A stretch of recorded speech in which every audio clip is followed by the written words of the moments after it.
दोस्तों, हाँ, good evening. कैसे हो? मुझे आज एक क्वेश्चन करना है आप सबसे। देखते हैं कैसा लगता है। तो मेरा क्वेश्चन ये है कि इंफॉर्मेशन एंड नॉलेज, इसके बीच का डिफरेंस क्या होता है? देखो, दो अलग अलग चीजें, information and knowledge. Okay, information definitely कहां से आएगा? डेटा से आता है। इंफॉर्मेशन का मतलब ही डेटा है, राइट? ओके। और नॉलेज का मतलब क्या हुआ? उस डेटा से, उस इंफॉर्मेशन से मैं अगर कुछ बेस्ट चीज एक्सट्रैक्ट करता हूं, उसे मैं किसी अच्छे यूटिलाइजेशन की तरफ लेके जाता हूं। मतलब मेरे पास कुछ इंफॉर्मेशन तो है, अब इस इंफॉर्मेशन का मैं यूज कैसे करता हूं, that all depend upon what my experience और माई थिंकिंग प्रोसेस, राइट?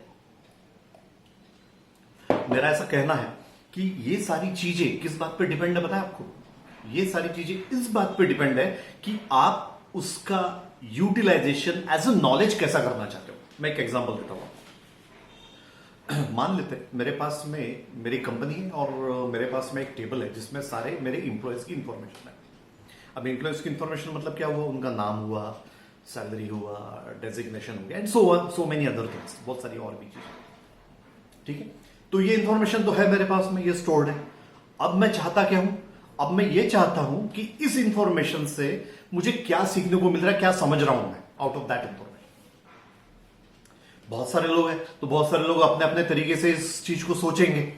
नहीं, मुझे इसमें से तो कितने इंप्लॉयज है पता चल रहा है, नहीं मुझे इसमें से तो सैलरी किसको किसको कितनी है वो पता चल रहा है। मुझे वो इंफॉर्मेशन नहीं चाहिए। ये अगेन एक इंफॉर्मेशन ही हुई।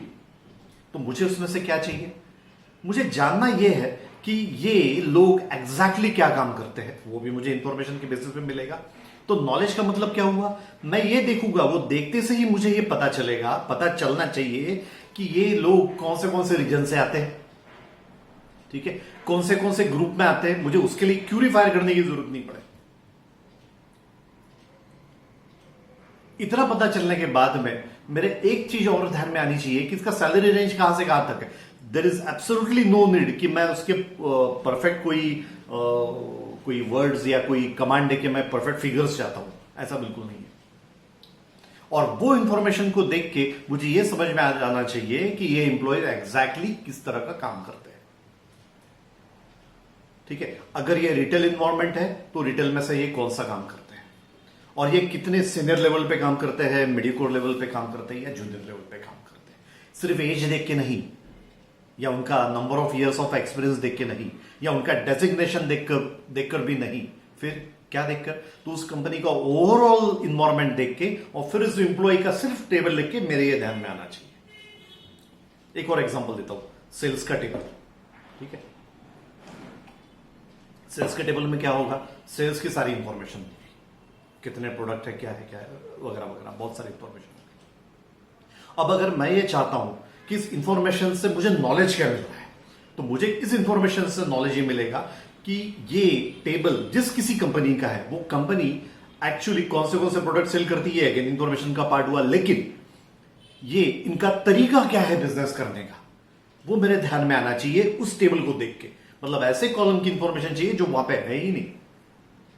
अब एक चीज मुझे बताइए कि क्या कोई इनएक्सपीरियंस पर्सन इन चीजों को समझ सकता है?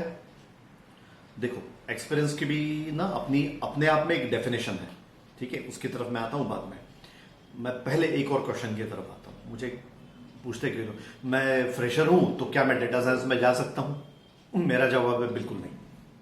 लेकिन अगर कोई मुझे यह पूछे मैं फ्रेशर हूं और मैं डेटा साइंस में जाना चाहता हूं तो कैसे जाऊं, तो फिर ये वैलिड क्वेश्चन हुआ मेरे लिए। तो मैं बता सकता हूं तुम्हें आपने किस तरीके से डेटा साइंस की तरफ अपना करियर के लिए जाना चाहिए। तो फ्रेंड्स, डेटा साइंस में जाने के लिए सबसे ज्यादा और पहली जरूरी चीज पता है क्या है? आपको पहले डेटा मैनेजमेंट पढ़ना पड़ेगा। थंबलाइन बता रहा हूं सीधा डायरेक्टली कि पहले आपको डेटा मैनेजमेंट ही पढ़ना पड़ेगा। वाई सो? क्योंकि डेटा मैनेजमेंट में होगा क्या, आपको डेटा क्या है वो पता चलेगा। मतलब ये कि डेटा एक्चुअली होता है कैसे। कोई अर्थमेटिक डेटा होता है, लैंग्वेजेस में होता है, ग्राफिक्स में होता है, साउंड्स में भी डेटा होता है। ये तो हाई लेवल के मैं कुछ पॉइंट्स आपको बताया। करेक्ट है। तो जब आप अलग अलग सोर्सेस से डेटा कैसे कलेक्ट करते ये समझोगे, ठीक है, और फिर उसे स्टोर कैसे करते ये समझोगे, ठीक, और फिर उसे मैनेज भी करना पड़ेगा। मतलब 3 चीज आपको करते आनी चाहिए इसके पहले कि आप डेटा साइंस में जाओ। कौन सी? आपको अलग अलग सोर्सेस से आपको डेटा पहले कलेक्ट करते आना चाहिए, एक। सेकेंड, फिर आपको उसे स्टोर करते आना चाहिए, ठीक है। फिर तीसरी बात कौन सी, कि उसे मैनेज भी करते आना चाहिए। देखो आपको लगेगा स्टोर करना तो क्या, मैं बोलूंगा तो स्टोर हो जाएगा, नहीं। मैं नॉर्मली जो डेटा स्टोर करता हूं, मतलब सेव करता हूं, वो डेटा मेरा ट्रांजैक्शन का डेटा होता है। अब ट्रांजैक्शन का मतलब क्या हुआ?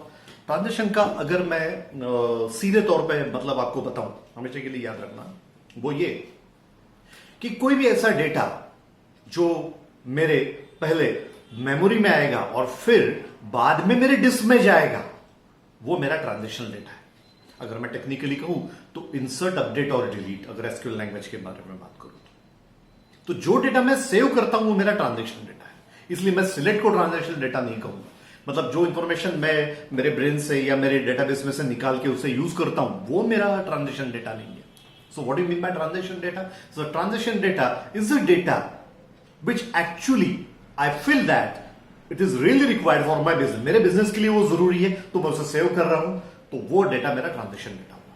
तो मेरे डे टू डे लाइफ में ऐसा कई सारा ट्रांजैक्शन डेटा होता है। तो पहले वो ट्रांजैक्शन डेटा को मुझे स्टोर करते आना चाहिए और फिर उसे मैनेज करते आना चाहिए। इसलिए डेफिनेटली मेरे पास में कुछ आरडीबीएमएस होते हैं, ओरेकल होगा, टेराडाटा होगा, then the big data is also.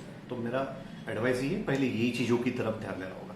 मैं ये नहीं कह रहा उस पर आप मास्टरी कर लो, करेक्ट है, लेकिन ये चीजें आपको पता होनी चाहिए, अदरवाइज आगे जाके फिर प्रॉब्लम्स आ सकती है। ये तो हो गया। फिर इसके बाद में ये कुछ दिन आप जब काम करोगे तो आपको ध्यान में आ जाएगा कि डेटा एक्चुअली किस तरीके से आता है। Once you let's understand that one, कि किस तरह से आता है, डेटा को कहते क्या है, और क्लाइंट अलग अलग तरह के होते हैं, तो वो एक्चुअली उनकी एक्सपेक्टेशंस किस लेवल की होती है, थोड़ा ये आपको पहले पता चले, और फिर आप डेटा साइंस की तरफ जाइए।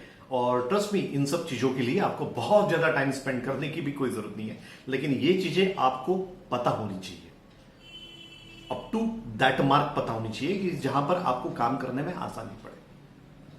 तो दोस्तों, मेरा ये वीडियो के इतना टाइम फ्रेम्स होते हैं कुछ, तो मैं प्रोलॉन्ग कर नहीं सकता। तो मेरे नेक्स्ट वीडियो में मैं और डिटेल इंफॉर्मेशन इन्हीं चीजों की पहले लेके आऊंगा। हम टेक्निकल चीजों के साथ साथ पढ़ेंगे, जैसे कि मैंने अभी डिस्कशन में आपको बताया कि ट्रांजैक्शन क्या होता है, तो आपको वो चीज अब ध्यान में रखनी है। What do you mean by transaction? The data which you really want to save in your system, that data is nothing but my transaction data, isn't it? Okay. अब अगर मैं ज्यादा टेक्निकली कहूं अभी के लिए, तो इंसर्ट, अपडेट और डिलीट, तो ये मेरे ट्रांजैक्शन डेटा हुआ। ठीक है, चलेगा। तो नेक्स्ट वीडियो में मैं आता हूं जल्दी, उसमें मैं थोड़ा सा इसके आगे का एक्सटेंशन करा के आपको बताता हूं कि एग्जैक्टली कैसे और क्या क्या करना चाहिए इसमें। Thank you.